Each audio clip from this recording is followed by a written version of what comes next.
liebe Freundinnen und Freunde, nicht nur des Kreisky-Forums, sondern an dem heutigen Abend natürlich von Bert Fragner.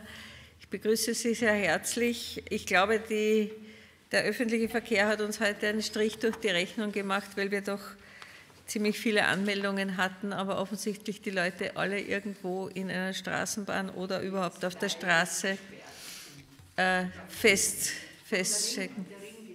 Ja, also es ist offensichtlich alles zu, das heißt, es tut mir leid, weil ich hätte mich gefreut, wenn bei der ersten Bert Fragner Lecture der Saal gerammelt voll gewesen wäre. Aber wir machen ja eine Aufnahme mit unserer Videokamera und stellen sie dann ins Netz. Das heißt, es können dann noch viele Menschen anschauen in den nächsten Wochen und Monaten. Ich freue mich sehr, dass wir das heute bei uns tun können, gemeinsam mit Florian Schwarz. Danke dir, Florian, und danke Walter Posch, euch beiden, die ja die Initiatoren dieser Lecture seid. Und natürlich ganz herzlich willkommen, Christel Fragner. Ich bin ganz besonders froh, dass du da bist.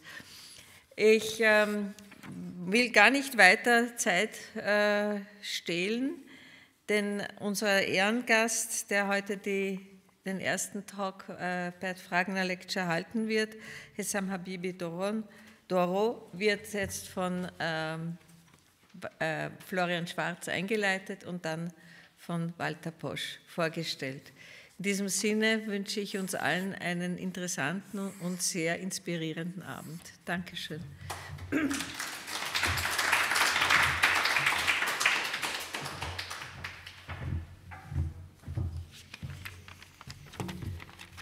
Einen schönen Abend auch von meiner Seite, liebe Gäste, Freunde. Ich darf Sie und euch alle sehr herzlich zur ersten Bert Fragner Lecture begrüßen, die eben zum ersten Mal stattfindet und die den Namen des eminenten österreichischen Iranisten Professor Bert Fragner trägt.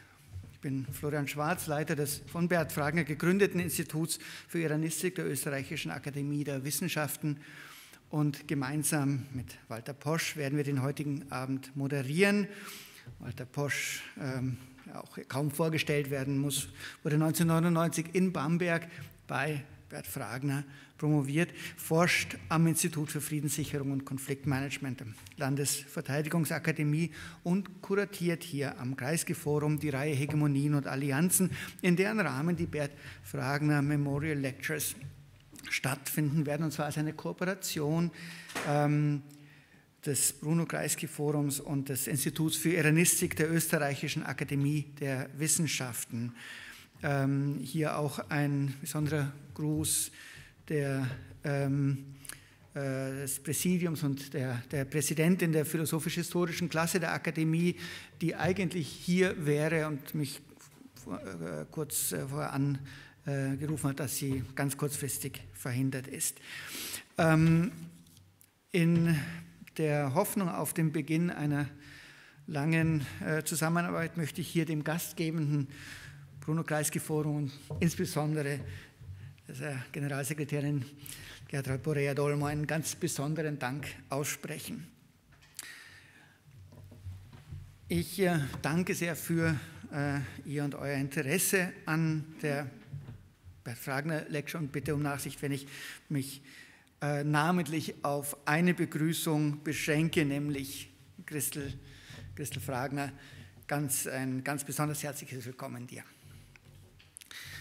Die Forschungstätigkeit, Lehrtätigkeit, Organisationsarbeit von Bert Fragner hat ganz entscheidend dazu beigetragen, dass der neuzeitlichen und modernen Geschichte Irans und dem, wenn man so sagen will, iranischen Blickwinkel auf Entwicklungen in asiatischen und globalen Kontexten der Stellenwert jetzt zukommt, der ihr gebührt.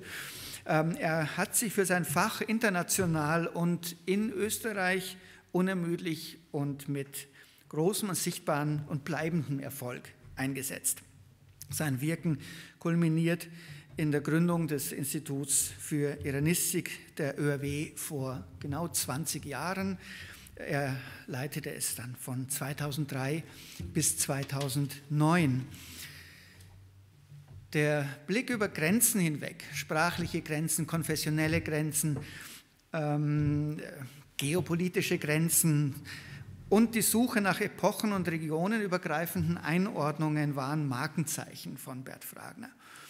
In der Iranistik hat er die wissenschaftliche Auseinandersetzung mit aktuellen Fragen unermüdlich gefordert und gefördert. Keine Selbstverständlichkeit in diesem Fach für eine lange Zeit. Und er hat das an zahlreiche Schülerinnen und Schüler weitergegeben, inzwischen schon in der 2. Generation. Die Bert Fragner Lectures werden versuchen, dem Rechnung zu tragen. Sie stellen sich die Aufgabe, aktuelle Entwicklungen in Iran zu beleuchten und im weiteren iranisch geprägten Raum und Verbindungen zwischen historischer Einordnung und Herausforderungen der Gegenwart herzustellen. Inspiriert von der Lebensleistung Bert Fragners bieten sie ein Forum für den Austausch mit Etablierten und im Sinne von Bert Fragners unermüdlicher Förderung des wissenschaftlichen Nachwuchses mit jüngeren Forscherpersönlichkeiten. Und wir hoffen, dass das schon in der heutigen Veranstaltung der Bert Fragner Lecture 2022 deutlich wird. Und damit möchte ich gerne an Walter Posch übergeben, um unseren heutigen Sprecher und das Thema heute vorzustellen.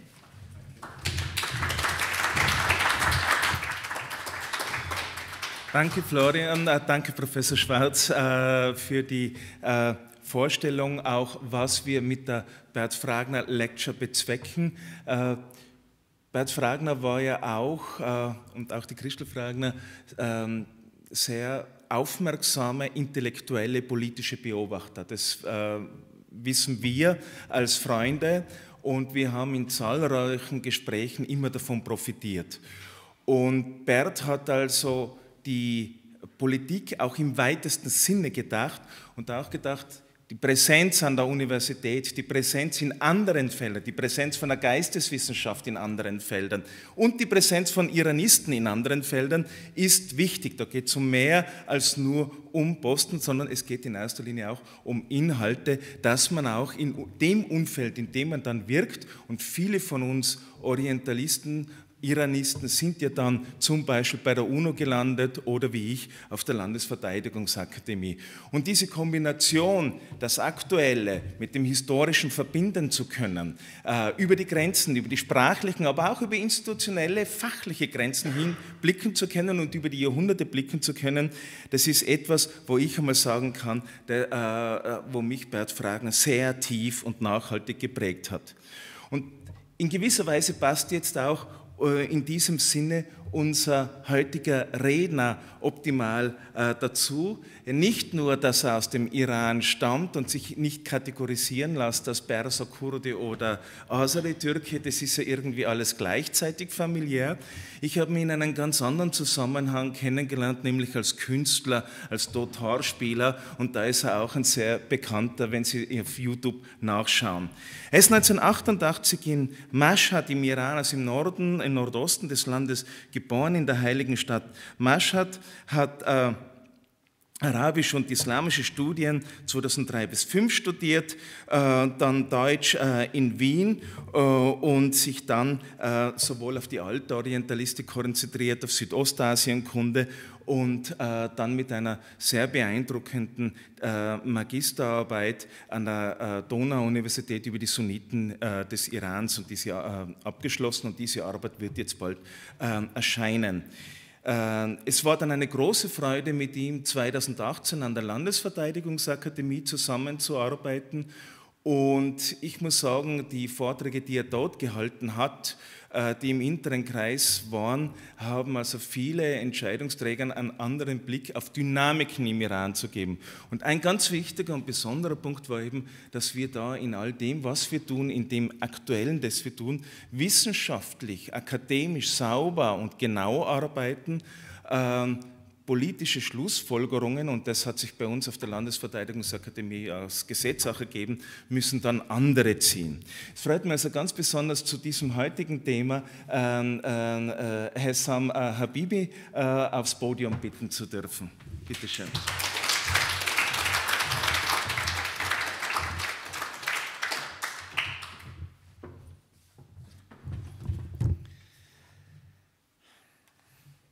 Vielen herzlichen Dank, lieber Walter, für deine Wörter, und es war eine Freude für mich, auch mit dir zusammenzuarbeiten.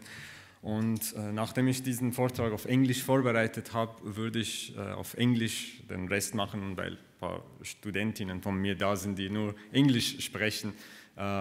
Natürlich die Diskussionen nachher gerne auf Deutsch.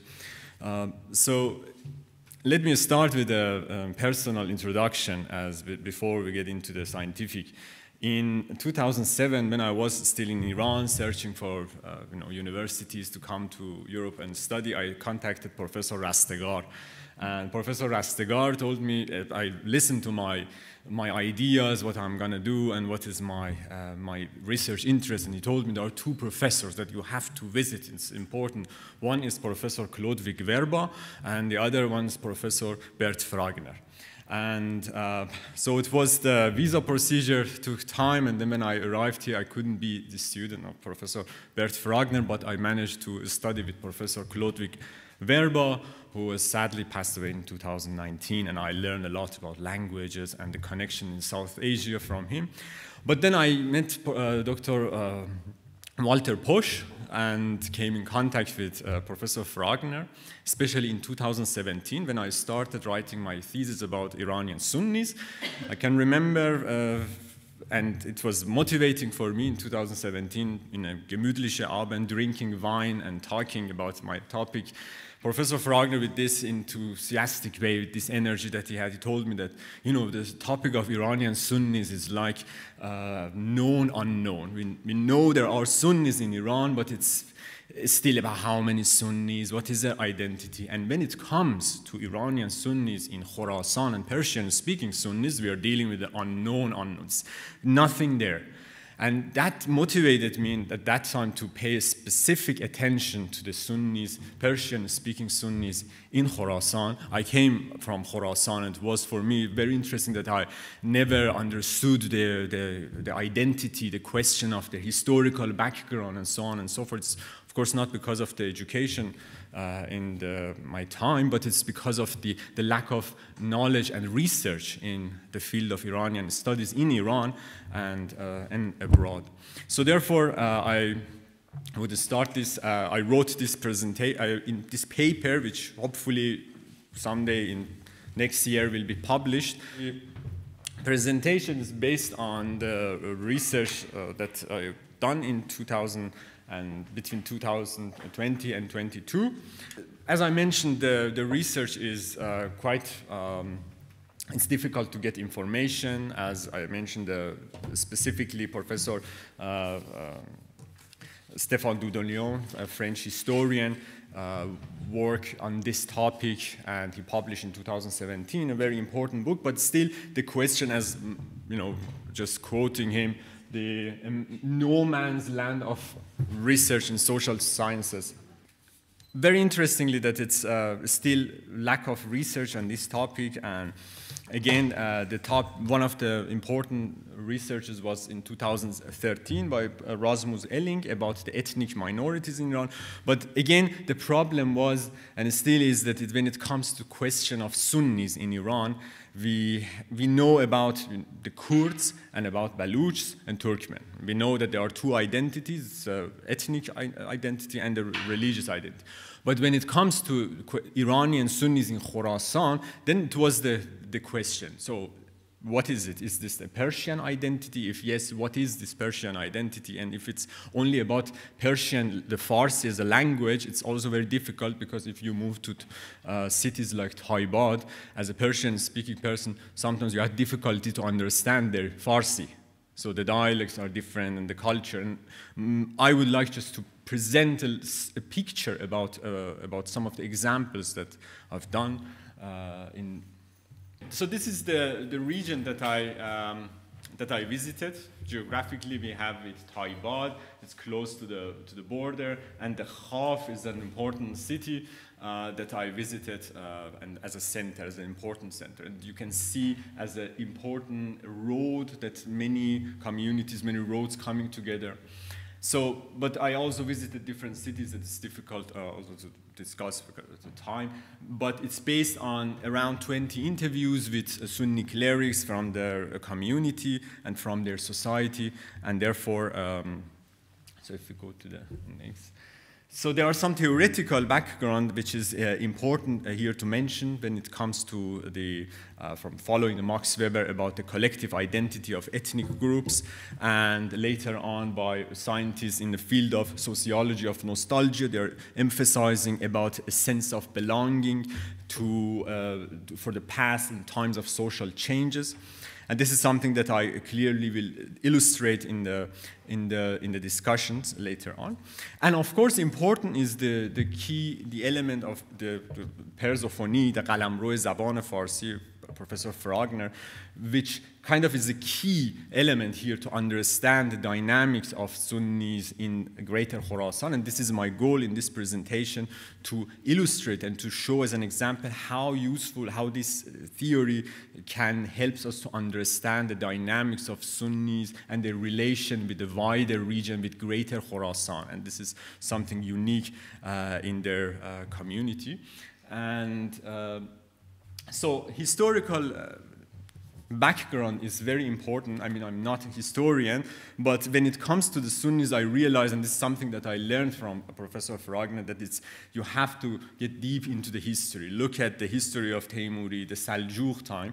And that was very important for me because I realized that among the Sunnis living in Khorasan, they are using this part of history, the Seljuk time, the Teimuri period, as a reference to explain their identity, to explain their community. And it shows that it's very strongly there in their narration. It's not the oral history, but it's a part of history which explain their depth and their historical connection, which goes beyond their territory.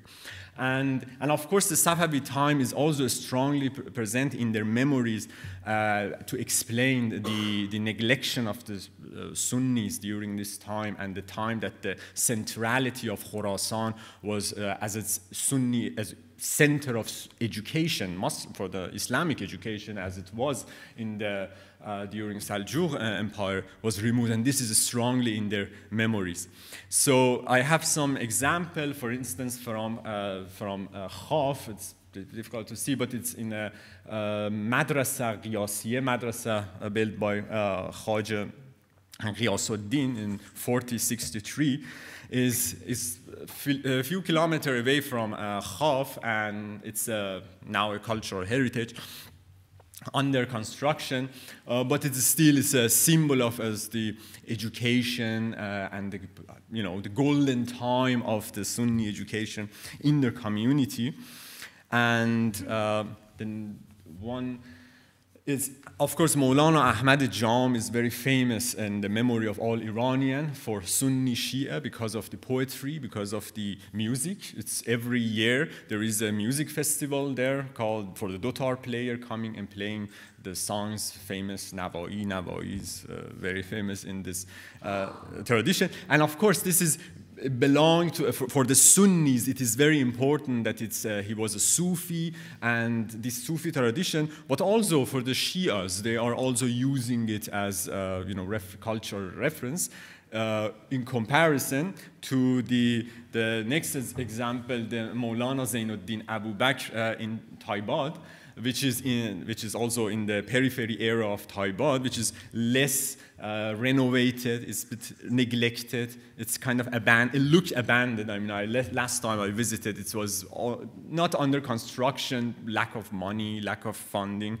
for constructing this beautiful building, also built under Shahrukh Teimuri in 15th century. And it was saying that Maulana Zainuddin Abu Bakr was the disciple of the Ahmad Jam.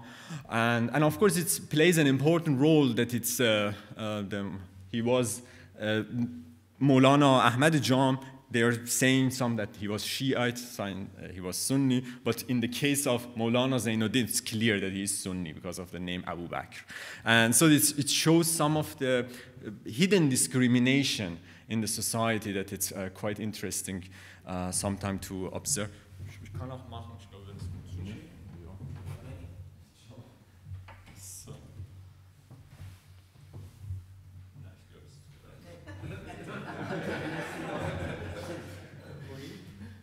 Next is... Yeah, okay, because I have to be a little bit fast to come to the final point. It's lots of history. I mean, I like to go to the history of Qajar time, the time of Nader Shah, of course, important to mention, and the constitutional revolution in the early 20th century, which was kind of the Sunnis' position were neglected. They had no connection with Tehran, which explains some of their discrimination that is kind of continued until today, and the Pahlavi time. But during the Pahlavi time can be explained by this example. For instance, when it comes to the Sunnis in Khorasan and their institution, everything brings us to this guy, Maulana Khwaja Shamsuddin Mutahhari. And you can see from the name Khwaja, he belongs to the Khwajagan tribe. Khwajagan is a prestigious kind of elite family connected to the Greater Khorasan, to Tajikistan, and their family described this as a, you know, it's like Sayyid. They're saying we are Khwaja, and it seems that we are coming from the oral narration of their people, that we are coming from the great scientist of Great Khorasan, so proudly. But also because not just to show we are connected with Greater Khorasan, but also with the early time of Islam. In their family tree, he is traced back to Jabir ibn Abdullah Ansari, the companion of Prophet, the Sahaba. So it's saying that, you know, I have both sides. I'm from the Greater Khorasan, but also I'm from the early time of Islam, from the companion of Prophet. And of course, he studied in Herat, in Divband. And I have to mention that the Iranian Sunnis, after the Safavid time, they lost their centrality of education, which means in order to get Sunni education, they have to go to Pakistan or Afghanistan for visiting madrasa. In Iran, it wasn't possible. And then in India, in the Indian subcontinent, in Deoband school, they learned about they met the Deobandis. The Deobandi is a very important movement or anti-colonial movement of Hanafi Sunni school during the 19th century, discussed as a Salafi movement, a debate about it, which is founded in 1886 in northern India.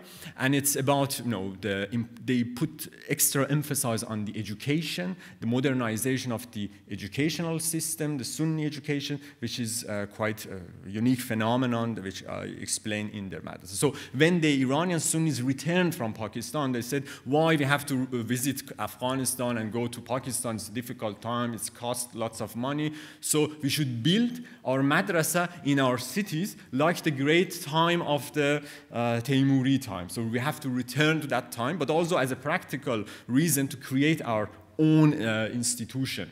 And also he was the student of Maulana Muhammad Idris, the founder of the Tablighi Jama'at, a very important institution or the kind of missionary movement which is still there, is started also in 19th century, and their goal is to promote Islam in different communities. They are traveling, they're Tablighi people, they are traveling from one region to region to, you know, to talk with people in their madrasa, to motivate them to become, you know, more Muslim or believe in the, you know, true Islam and so on. But it's very interesting about their networks. They are connected with each other from China to the United States. So if you meet a Tablighi coordinator in Mashhad or in Khaf, for instance, he can give you, yes, I have a friend in Austria, or I have a friend in Germany, he's Tablighi. I have a friend in Zahedan. So the only way to connect, to find the Sunnis around Iran is through these networks, because they know each other, and this is kind of very fascinating aspect. And Mutahhari was the founding father of the Hawzeh Ilmiye Ahnaf Khaf. So in their next picture, I have this madrasa. You can see this is in Khaf, founded in 1961, and about what was about the importance of this madrasa is that it was, first of all, the first madrasa among Iranian Sunnis, and it was it created a possibility for all Iranian Sunnis in Khorasan to come to Khaf, because it was the first time. So it was the first time that all Sunnis came from different communities to Khorasan, and in order to be. So I think I can control it from here. You don't need. So I found out. So thanks technology, so I learned.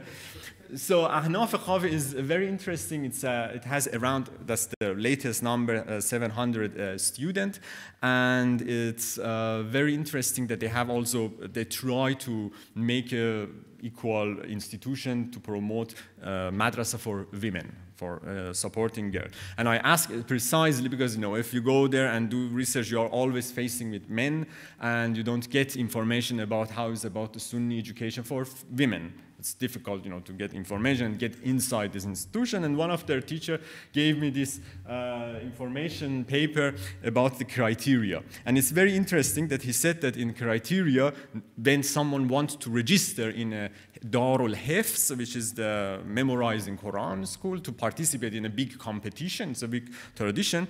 Normally they ask the student, the young people between 13 and 18, they can only participate in this competition if they are good in their school, in their daily school, because they don't want the lazy people to come and study, educated in the madrasa. They want to build at the same time scientists and also kind of educated with Islam, so both sides. And in order to make it easier, because they saw that less women participate in those competitions, they decided for women there are less criteria. They can participate even if they have a lower grade. So, and you can also see they don't require to register online, for instance. So, and if they want to be anonymous. So it's very interesting. They emphasize, you know, to have a very equal system in that case. And they also have a very big library, and established in 1961. It's open library for everyone. Everyone can go there, compared to some of the hawza, which is only for the tullab, for the students. It's for everyone. And I was fascinated about their political science department in their library. And they have translated many books, especially, you know, I found a book from Hannah Arendt, translation in Farsi, Machiavelli, and a very interesting book of the John Marsheimer, translated in Persian, is there. So the people are very interested in political science. They like to debate about the geopolitics, about China. And so it's very interesting. And that is something that you can see in their discourse.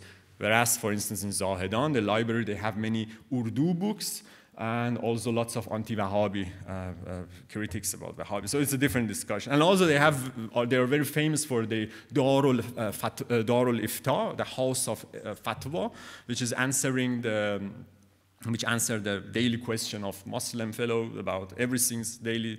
Am I allowed to read Quran with my smartphone? Is it okay? So they answer. And they also created an online robot, answer-generated machine that you can get answer immediately. You know, you ask your religious question. If it's in the system, you receive an answer. And if not, there are some guys sitting in the IT department of Darul Ifta answering this immediately. So it's the digitalization of education is quite fascinating in their community. And this is the current head, Maulana Habibur Rahman, the son of Maulana Shamsuddin.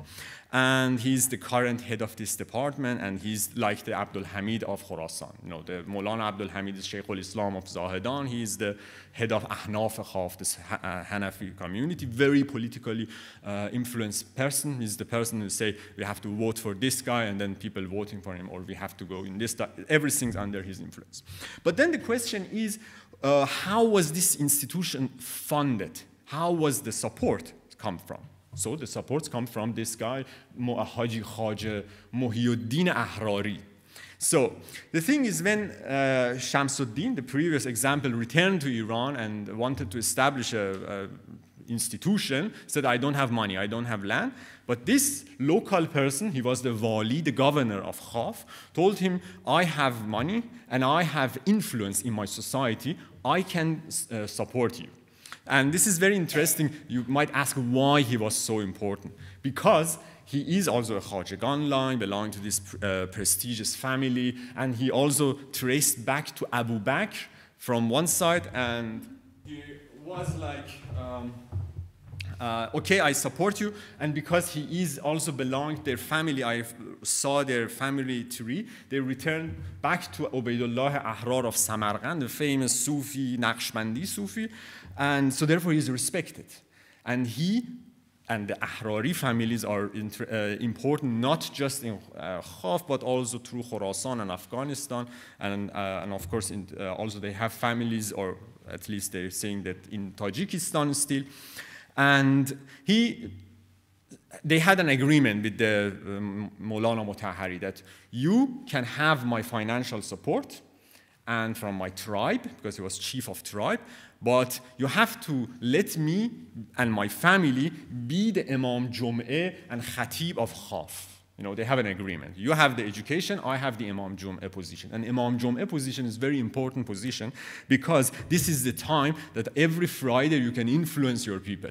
You're going there and saying we are doing this and everyone listen to you. You're going to Imam Jum'eh and saying we are voting for Raisi or we are voting for the Mr. Rouhani, and people are going to vote for him.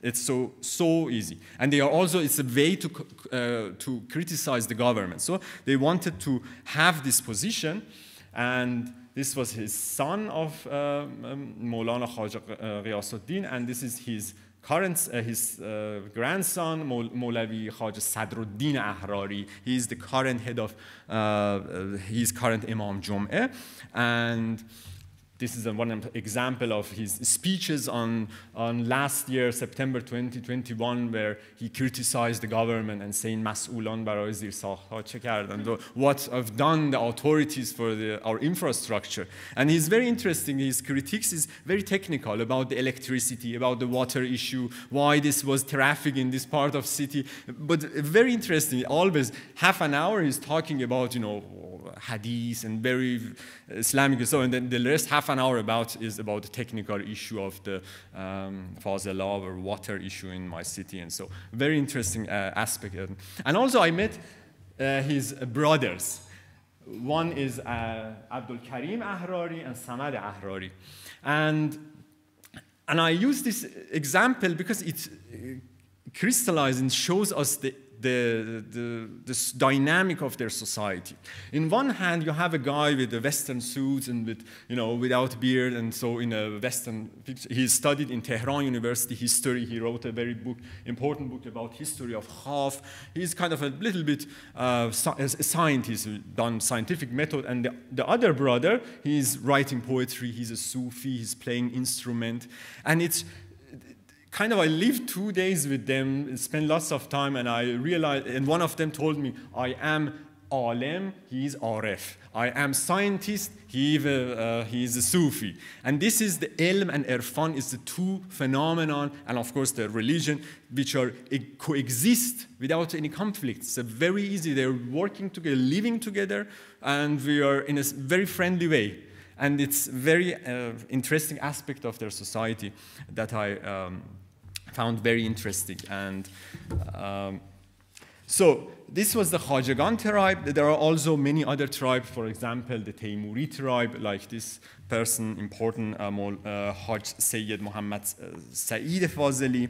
He established another Sunni madrasa in Taibad, the Jamiyyeh Ahnaf Taibad. But what is important about him, and I would like to emphasize, is the fact that how they are trying to go beyond their community. For instance, he studied in Medina. He was the contact with the founder of Muslim World League. He was active member of Shams, Shura Shams, the Sunni Central Council, which the Iranian Sunnis tried after the Islamic Revolution to create a council in Tehran to coordinate their relation with each other, which failed after 2 years. He was sent in jail for some months and then returned back to Khorasan, and he established a huge madrasa 60 kilometers away in Mashhad. He couldn't build it in Mashhad, so he went to the 60 kilometers in the Shurak Maliki village, which is now is the half of the members of this madrasa are the Afghan Sunni refugees.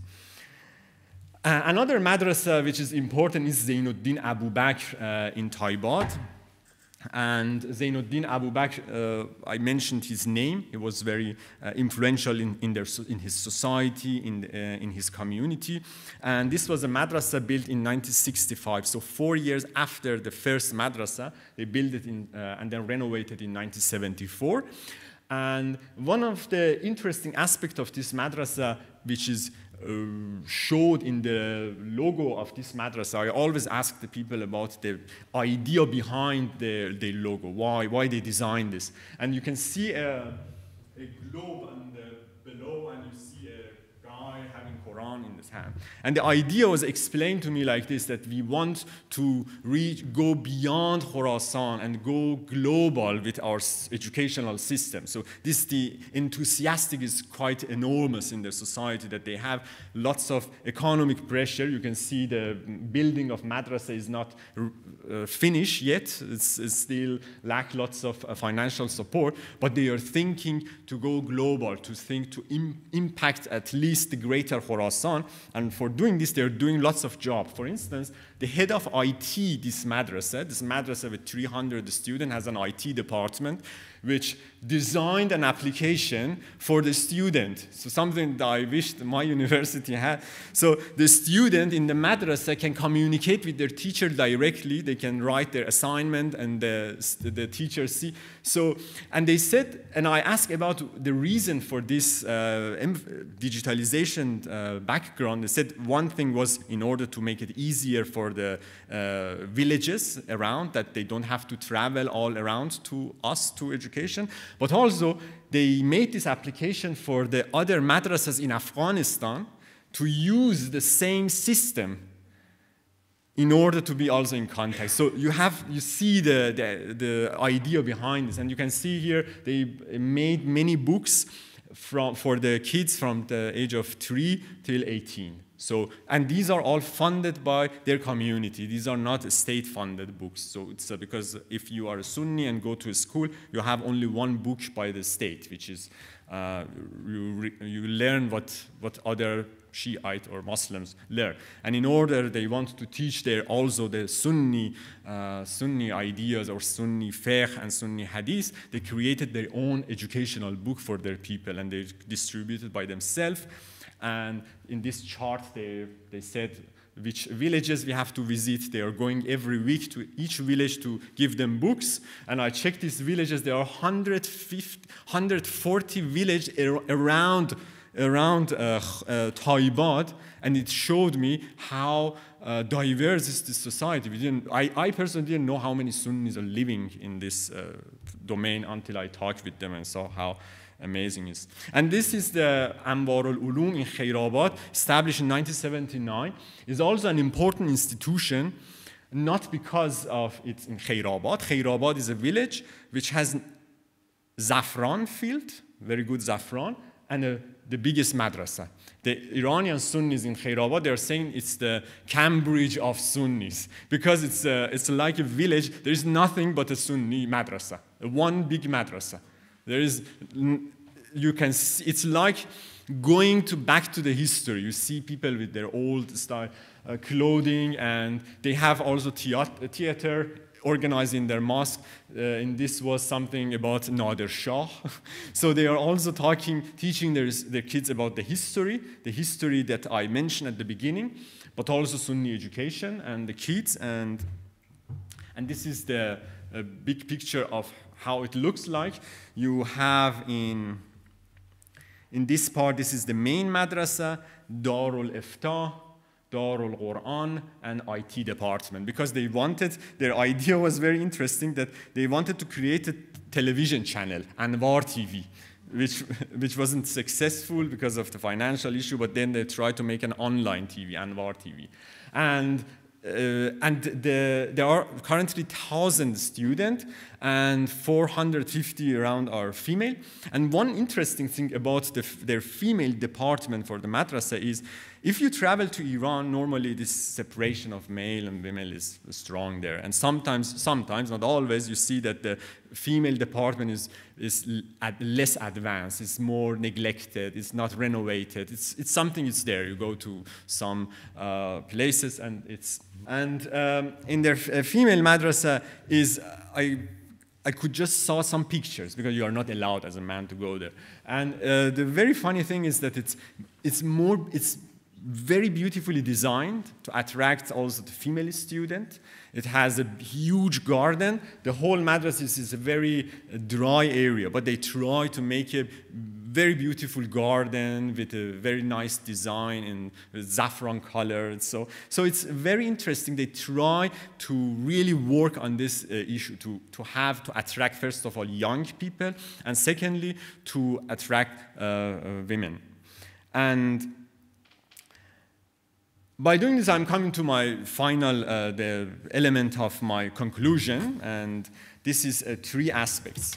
So the first of all, we see quite clearly in this example, and I had many examples, that there is both historically and territorially connection with the Greater Khorasan. We saw family connection. There are students. It's to mention the previous madrasa that I mentioned in the 90s. During the 90s, almost 99% of students were from Tajikistan and Afghanistan. Only a small few Iranians were there. And then at the end of 90, due to some security changes and geopolitical changes, the Sunnis were banned to come to Iran and study in the Iranian Sunni institution. So they separated the Sunnis outside Iran. And that motivated the Sunnis to spend on their own people, and also to try to attract the Sunnis from Greater Khorasan in Afghanistan through the digital tools, through their social media, through Telegram canals, through Instagram canals. This is one. And then the identity of Iranian Sunnis is linked with the Greater Khorasan in a very intensive way through their Hanafi identity, through the Deobandi network, through their Sufi affiliation. So they are Sufis they have friends in Tajikistan, and they have one Sufi master, for instance. And they are also through the Jamaat Tablighi, also traveling around, connecting with each other, contacting each other, and also through their tribal identity like an affiliation like the Ahrari family, who have family in Afghanistan, for instance. And here I forgot to mention that in the Pahlavi time, something also important happened, as during the ban of hijab during Reza Shah, that it impacted Iranian Sunnis directly. Iranian Sunnis in Khorasan, they decided to emigrate to Afghanistan after the ban of hijab. In Zahedan, in Baluchistan, they said, we don't care, we stand for our community, and no one dared to come into our society and to tell our vibes. So they were kind of independent at that time.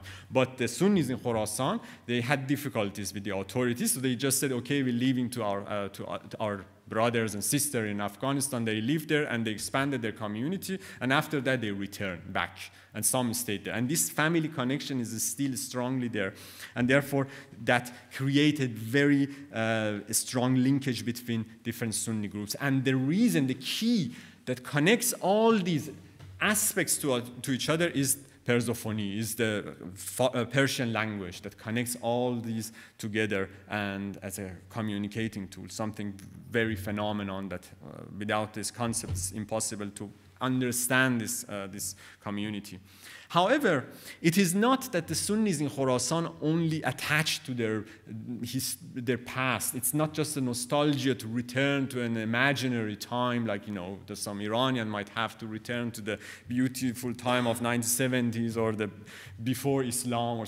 They have a clear vision about their future. They are very global oriented. They want, based on all these interviews with their clerics, they want to create an educational hub in Khorasan and make the Khorasan not great again, but Khorasan make a greater Khorasan back, the Sunni education center. And this enthusiasm, this motivation is something that they're really working on it with all these application. And at the last thing, in order to illustrate this example of this clear sense of future, I want to bring the example of one of the person about whom I wrote in my thesis, Maulana Behzad Fiqhi Seljuqi, and I especially wanted to talk very little and wrote about him because he is one of the post-revolutionary generation. So because all these examples, they're born all before the Islamic Revolution, he's he's older than me, but he's a post-revolutionary person.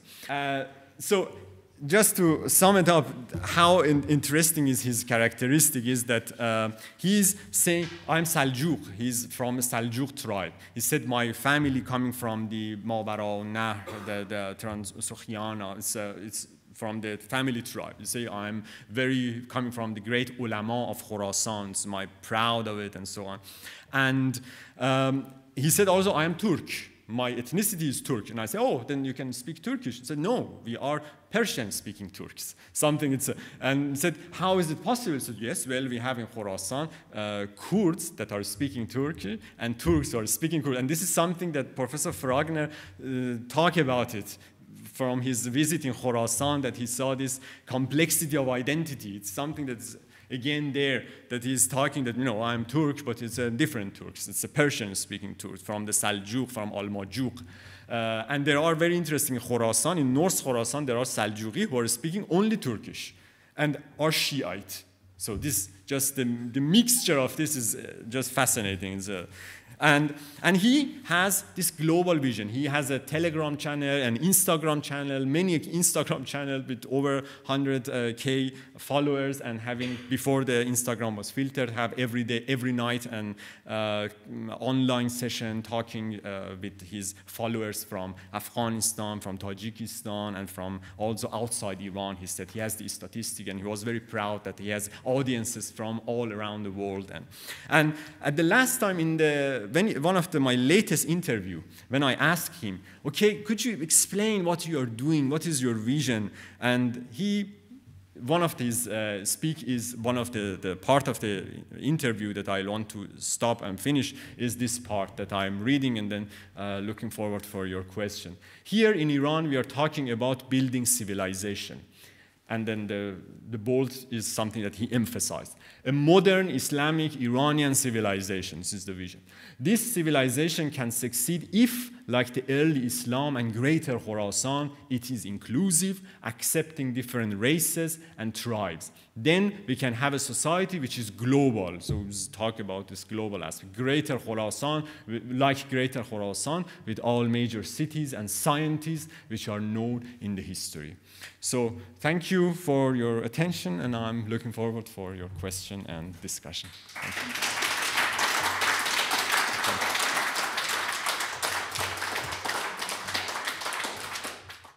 Wir haben uns jetzt gedacht, wir stellen jeder von uns maximal 2 Fragen und Nachfragen, und dann öffnen wir das dem Publikum.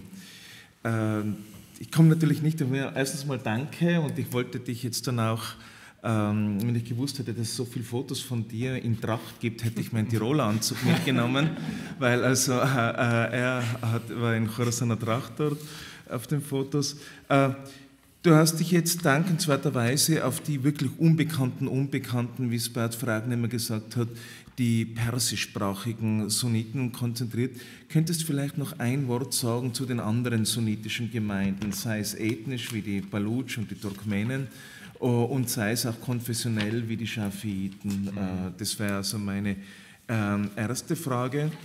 Und wo ich die Namen Ahrar und Khachigan gehört habe, bin ich als alter Anatolienforscher sofort auf die Bektasch-Naqshbandiya-Beziehung gekommen. Spielt da irgendwie dieser Einfluss, den Khorasan auf die Türkei gehabt hat, was ja in der türkischen Literatur unglaublich auch politisiert wird bis heute, das waren Sunnis oder das waren Aleviten oder wie auch immer, spielt das eine Rolle bei den Khorasanen? Ist das bekannt oder ist das halt etwas, das vergessenes Wissen ist? Das wäre meine Frage. Danke. Soll ich antworten? Ja, Okay. Über die allgemeinen Sunnis in Iran, wir reden von manche sagen so zwischen 20%, 25% und 30% der Bevölkerung. Und das ist natürlich die Frage. Eine von Schwierigkeiten war immer, weil viele haben gesagt, ja, um die Zahl der Sunnis herauszufinden, wir müssen schauen, wie viele Kurden in Iran gibt, wie viele Belutschen gibt, wie viele Turkmenen, und dann haben wir die Zahl, was ungefähr weniger als 9% ist. Aber das Problem ist, dass genau diese persischsprachige Sunnis, die Sunnis, die in Fars-Provinz zum Beispiel, die Lar-Ethnie zum Beispiel, die sind auch so, aber wir wissen überhaupt nicht, kein Wort, weil es gibt keine Forschung dort, weil es gibt keine Studie und die haben auch keine Moscheen, dass man schaut, ihre Institutionen und so weiter. Das ist ein Thema. Aber ja, generell in Iran, es ist ganz klar geografisch eingeordnet. Das ist, wir haben die Safavids in Kurdistan und auch Teile von Hormozgan in Südiran. Wir haben die Hanafi in Provinz Sistan-Baluchistan, in Khorasan, in auch Nord-Khorasan und auch die Turkmenen in Kaspischen See. Aber da haben wir auch Baluchis, weil die Belutschen aufgrund des Klimawandels haben sich sehr aufbereitet. Deshalb haben wir die Belutschen in Nordiran, wir haben Belutschen in Kerman, wir haben Belutschen in wirklich aufbereitet und natürlich noch mehr diskriminiert, wenn eine Belutschi in, sagen wir so, in Nordiran wohnt zum Beispiel. Und ja, aber in Khorasan sind Großteil persischsprachige, aber auch Turkmenen leben in Iran, in Nordiran. Und die haben auch das gleiche Ideologie, also sind auch Deobandis. Also diese Deobandi, Hanafi ist wirklich sehr aufbereitet im Osten von Iran. Und auch den Naqshbandi. Wenn es über die politischen Aspekte der Naqshbandis zu reden, da muss ich noch etwas ergänzen über wie in Khorasan die Sunnis sich politisch positionieren. Und das zeigt etwas wirklich Wichtiges. Sie sind generell ganz anderes als in Belutschistan. Sie sind sehr neutral, erstens, also dass die Maulana Habibi Rahman, dieses Beispiel, das ich gezeigt habe, der ist eine Person, der liest wirklich sehr viel und er ist der Meinung, wir historisch gesehen, wir sind anderes als die Belutschen und deshalb wir positionieren uns nicht stark politisch. Wir kritisieren nicht, wir schreiben nicht zum Beispiel über Irans Außenpolitik. Wir schreiben nicht, wie den Iran sich verhalten soll, Teheran sich verhalten soll in Außenpolitik. Wir mischen uns nicht in Politik, nur wenn es um die direkten Probleme unserer Gemeinde geht. Wenn es zum Beispiel das Wasser in dem Khaf geht, da mischen wir uns ein. Und daher die Naqshbandis in Khorasan sind sehr stark, aber sehr zurückhaltend. Und daher sind die auch nicht politisch aktiv. Im Vergleich in Zahedan, da ist ganz anderes. Da sind die Naqshbandis in der Sarbaz-Region, da sind sehr einflussreich und da sind sehr auch politisch aktiv, weil es auch die Dynamik der Staat und die Sunnis in Baluchistan ist ganz anderes als in Khorasan und auch ganz anderes bei den Kurden. Okay. Darf ich da vielleicht gleich anschließen an dieses Phänomen der Entwicklung eines Deobandi-Netzwerks eigentlich seit der Zwischenkriegszeit oder nach dem Ersten Weltkrieg? Das ist ja schon wirklich faszinierend und kaum beachtet worden. Ein Netzwerk, das zurückgeht auf eine ursprünglich antikoloniale, sich an sozusagen britischen Bildungsinstitutionen orientierend, um sozusagen etwas Eigenes aufzubauen, ganz von Anfang an global orientiert, eigentlich schon von seiner frühesten Geschichte mit diesem sozusagen nach immer den modernsten Kommunikationsmöglichkeiten suchen, da passt es ja auch alles gut rein. Und es ist ja wirklich erst in letzter Zeit, glaube ich, mit eben den Arbeiten von Dudagnon und jetzt ihren Arbeiten, dass da überhaupt das Aufmerksamkeit erhält. Und Dudagnon hat ja, wenn ich das recht verstehe, diese Idee entwickelt, dass das mit den, also gerade im Baluchistan jetzt eher, aber vielleicht auch mit denen in Khorasan man fast von einer Art Deal sprechen kann, der sich in der frühen Pahlavi-Zeit herausgearbeitet hat, wo es darum ging, zentralstaatliche Kontrolle in diesen Regionen durchzusetzen, auch die tribalen Strukturen zu kontrollieren und praktisch den sozusagen, wie es nennt, mittleren tribalen Ebenen hier Möglichkeiten zu bieten, dass die dann eben lokal tatsächlich stark sind, aber letztendlich einen sozusagen dafür auch für Ruhe sorgen, wenn man so will, für stabile Verhältnisse in den Regionen sorgen. Der Deal hat wohl wahrscheinlich mal besser, mal schlechter funktioniert. Offenbar, wie Sie sagen, in Khorasan weniger politisiert als in Balutschistan. Ja, im Moment kann man sich die Frage stellen, ob der sozusagen fundamental gefährdet ist. Wir wissen aber natürlich nicht, wie sich die Dinge weiterentwickeln. Würde nur interessieren, also ist da wirklich so ein grundsätzlicher Unterschied jetzt zwischen dem, was die Situation in Balutschistan oder den chorasanischen Sunniten, die ja auch, wie Sie gesagt haben, selbst auch stark tribal organisiert sind, wie eng sind da die Verbindungen? Das wäre die eine, vielleicht ein bisschen allgemeine Frage. Und die andere ganz konkret, wenn sagen wir, der Ahrari sagt, oder ein Sufi ist, ein Aref, aus dieser alten Ahrari, Naqshbandiya, Khajigan-Linie, was bedeutet das eigentlich? Also wie ist der Sufi? Was geschieht? Wie wird dieser Sufismus gelebt? Vor allem, weil er ja eben auch mit Deobandi zusammenhängt, das ja ein bisschen gespaltenes Verhältnis hat. Auf der einen Seite sehr stark in der Naqshbandi-Tradition steht, aber sich auch schwer tut mit manchen Aspekten des sozusagen sufischen Rituals, sufischen Lebens und so weiter. Vielen Dank für die Erwähnung der Stefan Dudonian, dass die Arbeit, die er gemacht hat und vor allem dank dieser Offenheit während der Präsident Khatami, wo er seine Feldforschung machen durfte, was ziemlich schwer geworden nachher wieder, ist wirklich, da ist ein interessantes Phänomen, ein Unterschied zwischen die Sunnis in Khorasan und auch Balutschistan. Einerseits ist ja, das ist diese unterschiedliche, wie sie die zentrale Regierung generell sehen, aber ich glaube, da spielt auch die Geografie eine Rolle. Das ist in Balutschistan, die sind wirklich weit, also wenn die Sarbaz-Region man sieht, da kommen die Perser nicht einfach an und auch mit ihnen kontaktieren. Das sieht man auch die Schwierigkeit zwischen Teheran jetzt und Zahedan, also zu Konflikte. Und die Khorasanis, die waren nicht mehr in Politik, aber sie waren in Kontakt. Sie waren in Kontakt mit Polizei, also der Maulana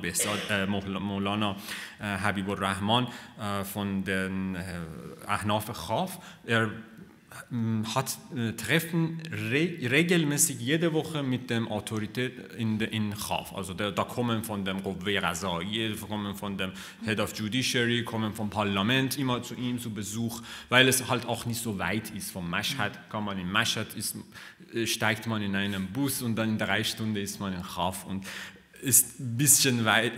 Zahedan und Sarbaz ist die Wege ist auch so gefährlich, dass man die Chancen, dass man besteht, ist auch groß.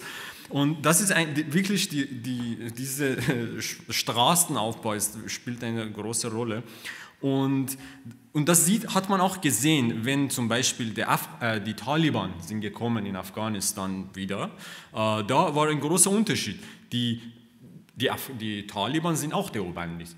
Denn Zahedan hat klar gesagt, kann gratuliere, dass die Taliban sind wieder da, das ist ein großes Zeichen. In Khorasan, der Maulavi Habibi Rahman, er hat einen Brief an alle Madrasa in Khorasan geschickt, dass keiner darf darüber reden. Keiner darf eine politische Meinung äußern, weil wir müssen noch schauen, wie es sich entwickelt. Was ziemlich eine logische Entscheidung war. Und das hat man gesehen, wirklich sehr politisch, sehr, sehr weise Entscheidung in dem Fall, dass wir wissen nicht, wie der Teheran reagiert, wir wissen nicht, wie die Taliban sich entwickelt, deshalb wir mischen uns nicht ein. Und den Molavi Abdulhamid hat das aber gemacht und da sieht man, das hat auch so politische Konsequenzen. Und daher, das ist eine Sache. Und das Zweite ist, da muss man auch rechnen, in Zahedan, die Deobandis, die sind viel mehr unabhängig von wirtschaftlich. Die haben Netzwerke in Pakistan, dass sie Geld verdienen, dass sie Kontakte haben. Auch die können ihre Sicherheit selber auch machen. Also das sieht man, dass der Abdulhamid hat große Netzwerk und dann Teheran kann nicht einen Schritt näher kommen, um ihn zu verhaften, aber in Khorasan ist anderes. Da ist das nicht so diese starke Unterstützung, die in der Belutschen haben. Und zu der ob das gefährdet ist, ja, das ist ein Thema, die wir in der Masterarbeit darüber auch dann diskutiert haben. Da war schon seit 2017 langsam eine Paradigmentausch, Paradigm Change. Und das war ziemlich klar, dass es sich etwas ändert, weil die Freitagsprediger, die ich gehört habe, regelmäßig, haben sich auch geändert. Es war zum ersten Mal, dass diese Kritik, das ich das Beispiel gezeigt habe, von Ahrari gekommen ist, dass warum haben wir Wasserprobleme, warum macht niemand? Und das Ziel, dass die Kombination wirtschaftlicher Probleme und umweltliche schlechte Politik, die da gemacht wurde, da bringen gewisse schlechte Erinnerungen auch von der Pahlavi-Zeit wieder zurück, dass gewisse Dörfer haben mehr Wasser und die Khaf hat wenig Wasser. Warum können die gewisse von Teheran kommen und da eine Landwirtschaft haben und wir haben kein Trinkwasser?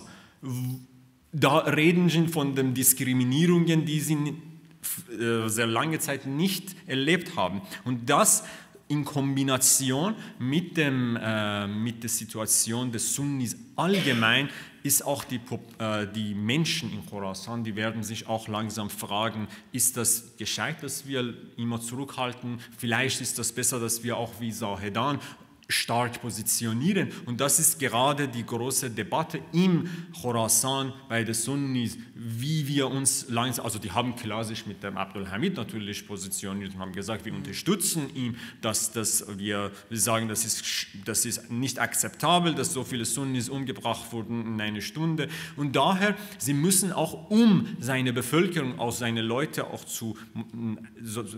ihren Platz nicht zu verlieren, dass sie auch die Position ändern. Und das ist eine Gefahr, dass es sich zu einer schwierigen Richtung, eine andere Richtung entwickelt.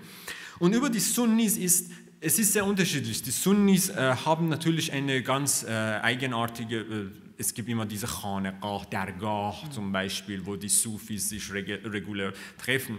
Wobei etwas Besonderes ist, was die Deobandis, wenn sie in Iran in 60er Jahre stark gekommen sind, was sie versucht haben, war, dass sie auch ein bisschen mit den Sufis eine Konkurrenz haben angefangen, dass wir versuchen, den pure Islam zu praktizieren und gewisse Bed'at oder Bed'a, wie ist am besten zu übersetzen? Also Bed'a, die Neuerungen, Heresien da. Genau, dass es nicht akzeptabel ist und da haben die Sufis ihr Tanz oder die Musik gespielt, da haben sie stark kritisiert und da ist natürlich eine Spaltung zwischen den Sufis und den Deobandis gekommen, aber nachdem die Sufis Einfluss ist so stark, dass man respektiert die Sufi-Figuren, dass es die Gedichte noch gelesen werden, daher sieht man, dass viele Deobandis haben auch versucht, die große Naqshbandi-Sheikh zu besuchen, um auch Bed'at zu machen, also der Hand zu geben und sozusagen sagen, ja, wir sind auch Sufi, obwohl sie nicht regelmäßig praktizieren, um diese Affiliation zu haben. Weißt du, ich bin auch Naqshbandi und das dann dann ist man noch mehr willkommen, wenn man diesen Affiliation hat. Obwohl man nicht so stark wie andere Naqshbandi Community praktiziert mit dieser ganzen Sekre und so. Aber es wird verwendet als wirklich äußerlich und auch eine Strategie, um die Gesellschaft zu erreichen. Und da ist, wie gesagt, in Baluchistan ist auch wieder anderes. Da ist, weil die Gemeinschaften sehr separat voneinander sind, da ist zum Beispiel in Sarbaz Regionen, wo wirklich Sufi stark sind und eine Region, wo wenig Einfluss haben.